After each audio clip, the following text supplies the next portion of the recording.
تو آج دلیری دی جا رہی ہے، آج پیر بیعت کرنے کے بعد جنت کا پرمٹ دے دیتا ہے۔ آؤ میں پیروں کے پیر کی کہانی سناؤں آپ کو۔ حضرت شیخ سعدی شیرازی فرماتے ہیں کہ ایک بندہ مطاف میں کنکروں کے اوپر پیشانی رکھ کے زاروں کے تار ہو رہا ہے اور کیا کہتا ہے، اللہ مجھے معاف کر دے، یہ تو قیامت کے دن اندھا اٹھانا، میں تیرا کیا تیرے بندوں کا سامنا بھی نہیں کر سکتا۔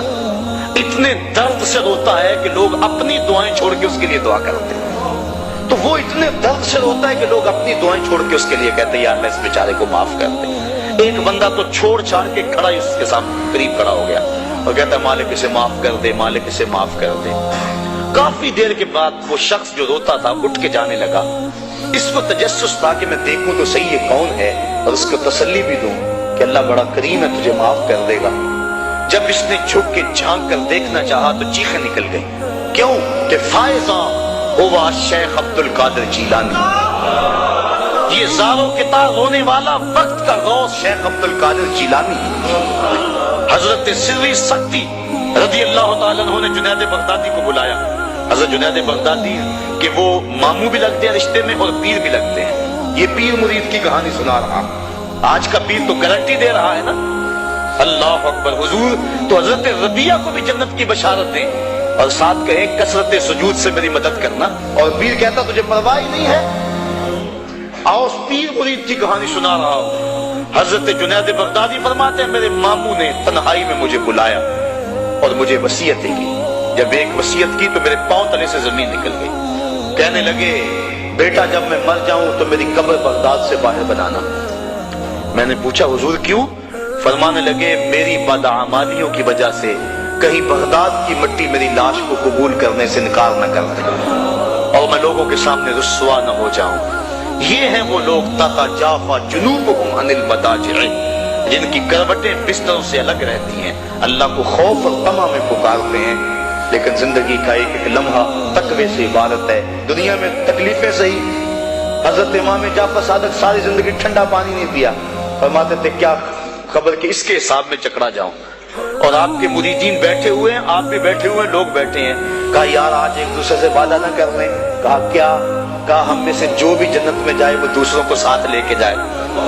غلاموں نے کہا حضور ہم آپ سے وعدہ کریں، ہم تو آپ کے سارے میں بیٹھے ہوئے ہیں۔ کہا تم نہیں جانتے آخرت کے معاملے بڑے سخت ہیں، یہ امام جعفر صادق کہہ رہے ہیں، یہ ان کی زندگی ہے۔ تو ذرا دیکھیے یہ تقوی ہے، یہ خشیت ہے، اور ٹھنڈے پانی سے بھی گریز کر رہے ہیں۔ تین چیزوں کا حساب نہیں ہوگا قیامت کے دن، ضرورت کے وقت کھانا پینا، اور ستر عورت کے لیے کپڑا لباس، اور ضرورت کا مکان۔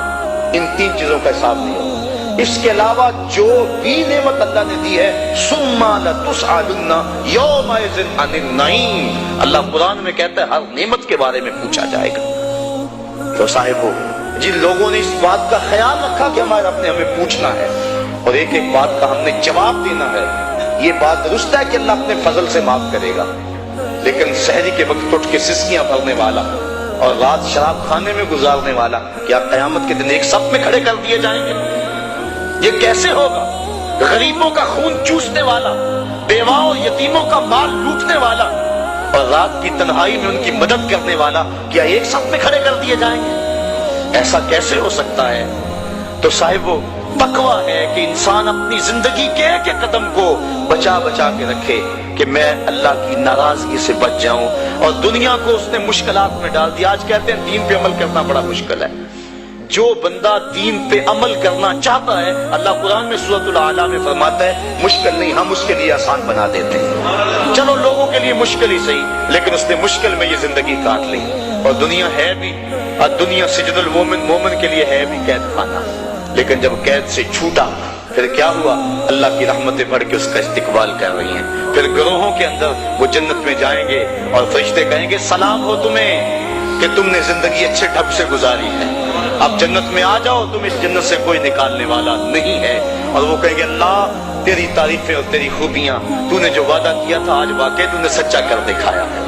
اور پھر جنت میں ان کو گوناگو نعمتیں دی جائیں گی، اور جنت میں مائے معین ہوگا، حوض کوثر ہوگا، سلسبیل ہوگا۔ کبھی وہ حوروں سے جام پیئیں گے، کبھی وہ غلمانوں سے جام پیئیں گے، لذت تو بڑی ہوگی، لیکن ایک لذت کی کہانی اللہ نے قرآن میں سنائی، میں ایک وقت ایسا بھی پھر آئے گا وَسَقَاهُمْ رَبُّهُمْ شَرَابًا طَهُورًا، ان کا رب انہیں خود شراب طہور پلائے گا کہ تم نے میرے لیے چھوڑا، دنیا کی شراب تو نہیں پی لو، میرے دستے قدرت سے شراب پیا۔ تو وَسَقَاهُمْ رَبُّهُمْ، نہ حوروں کے ہاتھوں سے، نہ غلمانوں کے ہاتھوں سے، نہ کسی اور کے ہاتھوں سے، وَسَقَاهُمْ رَبُّهُمْ۔